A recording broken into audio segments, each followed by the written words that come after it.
reconciliavit peccatore,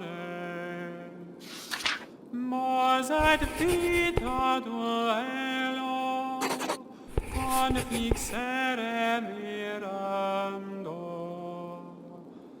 dux vitae morte.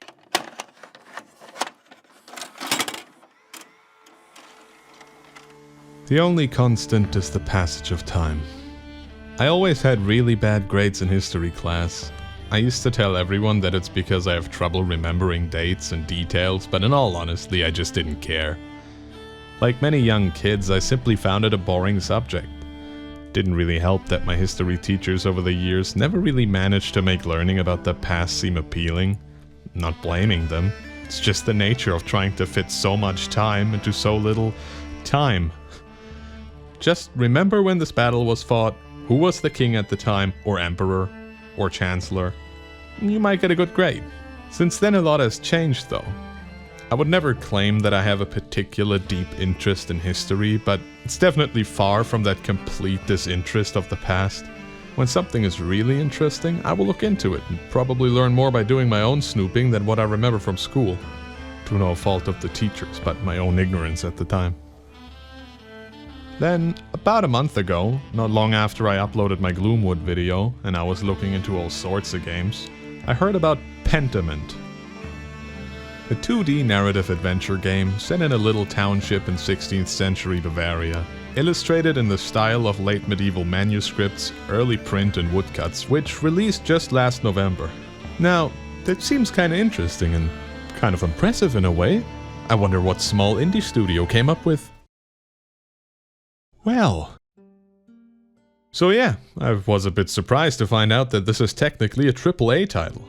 And developed by none other than Obsidian, still free from the tyranny of their former masters at Bethesda. They really seem to be able to take some risks over at Microsoft. Good for them. This game is already leagues above Outer Worlds for me, and I gotta hand it to them, they got great writers, which is kind of important because this game is mostly a book. It may be illustrated and animated beautifully, and of course there's the expected adventure game, side-scrolling, level transitioning, minigame having, puzzle-solving gameplay. But most of all, this is a choose-your-own-adventure style book. And it's a really good book. I went into this completely blind, like so many times before I was drawn in by what I saw in screenshots more than any plot synopsis. And I think the game benefits greatly from knowing as little as possible before going in, so I will try to talk as little as possible about the actual plot. You begin your adventure as Andreas Mahler, a master painter. Or well, on his way to become a master. Now I get it, it's funny, because you see Maler is the German word for painter, so his name would be Andreas Painter the Painter, and since I played the game in German, or as it's said in medieval Germany, more accurately the Holy Roman Empire, it got a little more confusing at times if people are addressing him as his title of Maler or his name Mahler. Anyway, Andreas is working in a scriptorium at an abbey near the fictional village of Tussing, where he writes and illustrates books alongside the Benedict monks. During your first hour in the game, you get to choose a couple of dialogue options that shape your version of Andreas for the rest of the game. Where his travels took him before he reached Tussing, what kind of life he lived, and what sort of skills he possesses. These will come up useful, and sometimes quite the opposite of useful, during the course of the game. Just as an example, in my first playthrough I picked Law Student, and I tell you, nobody in this game gives a shit about the finer details of the law. Ever. You usually just come across like a smug bastard. Latin, however, was probably the most useful, but you shouldn't pick by usefulness anyway. The game won't block off any content behind these decisions, they exist more for flavor and how you approach some situations. Besides that, the gameplay is all about walking from place to place and talking from person to person, intercut by the occasional minigame that is, once again, more there for flavor than to pose any real challenge. It doesn't sound too exciting. As I said, this game is a beautiful illustrated book first and foremost, but it really is still a playable book. The whole theme of books and illustrations and written word is represented in all facets of the game. For instance, there are several fonts for the dialogue bubbles depending on the character's writing proficiency, or more, their perceived writing proficiency.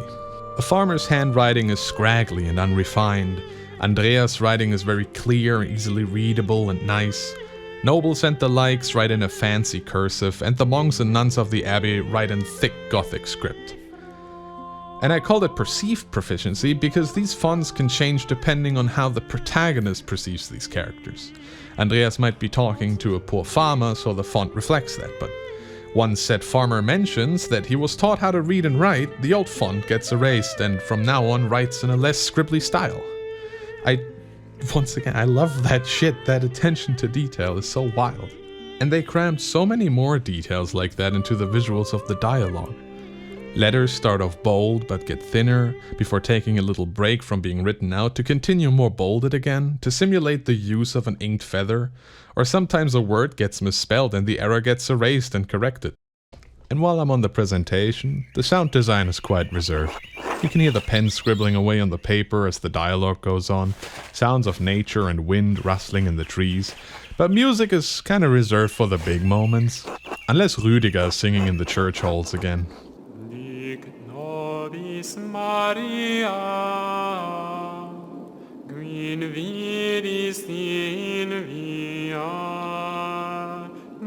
The music was made by a group called Alchemy, who make very era-authentic music, and as I came to find out, only have like 600 subscribers and less average views than me, which is a literal crime, and you should all be ashamed of yourselves, and go check them out.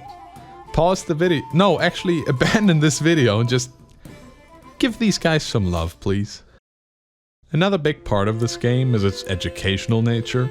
Of course you are not going to get a doctorate in Bavarian history playing this, but the way they implemented a glossary that gets new entries as you come across keywords and new information was a great idea.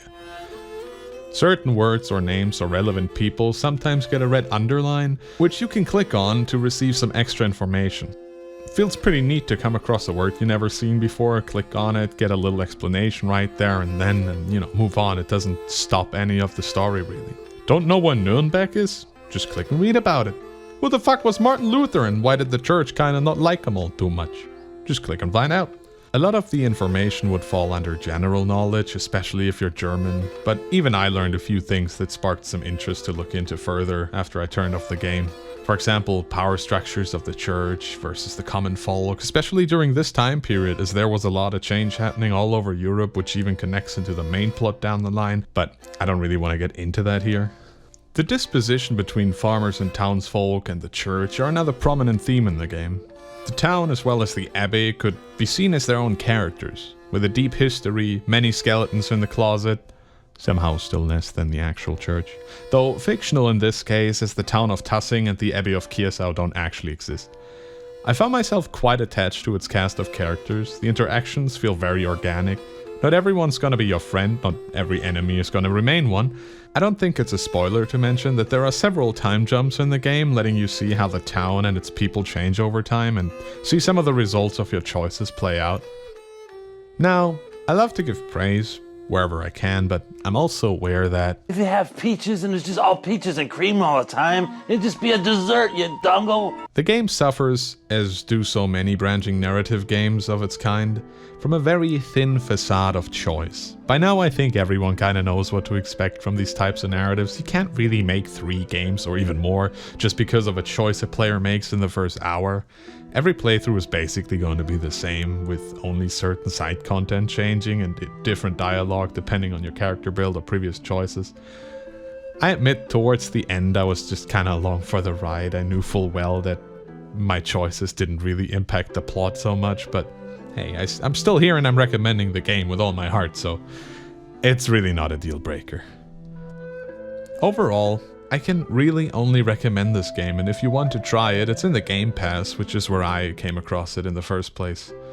I usually sat down in the morning, sipping my coffee as I played for an hour or 2 at a time, getting sucked into the visuals and rich local lore of the township. I got invested in the mysteries and attached to the townfolk. I sometimes got so deep into it that it was afternoon before I even looked at the time. It's that kind of game that lets you sink into it, like a good book, where the only constant is the passage of time. Thanks for watching, everyone. I guess this is a thing now that I do at the end of these videos, just a little thing where I speak off script, because just some things I want to say that don't really belong in the video. One thing is about how I actually pick a game to make a video on, because I was wondering that myself after I made the first one. And I guess my criteria is pretty simple. If I finish a game and I kind of just get sad that it's over, which doesn't happen as often. I got lucky that I found Pentiment so close after Gloomwood. But yeah, that's basically my main criteria. If a game gets me so hooked that I'm sad when I finish it, you know. I'm more the kind of guy that gets like a sense of accomplishment when I finish a game. I just look at the credits and I'm like, yeah, I did that. I finished. I made it through. But when a game really makes me feel like, oh shit, it's over, then it's the type of game that deserves a video. Besides that, you know, just want to hint at things I'm working on. So music will still be coming, but maybe not too soon. I'm kind of working on something, but I'm not going to say anymore. And the last thing I want to mention is please go down into my description and check out some of the links. I'm linking a couple of friends of mine that I think you should check out. I'm linking, of course, the band that I mentioned, Alchemy. And it'd just be great if you guys could, you know, send all of them some love. That's all. Thanks for watching again.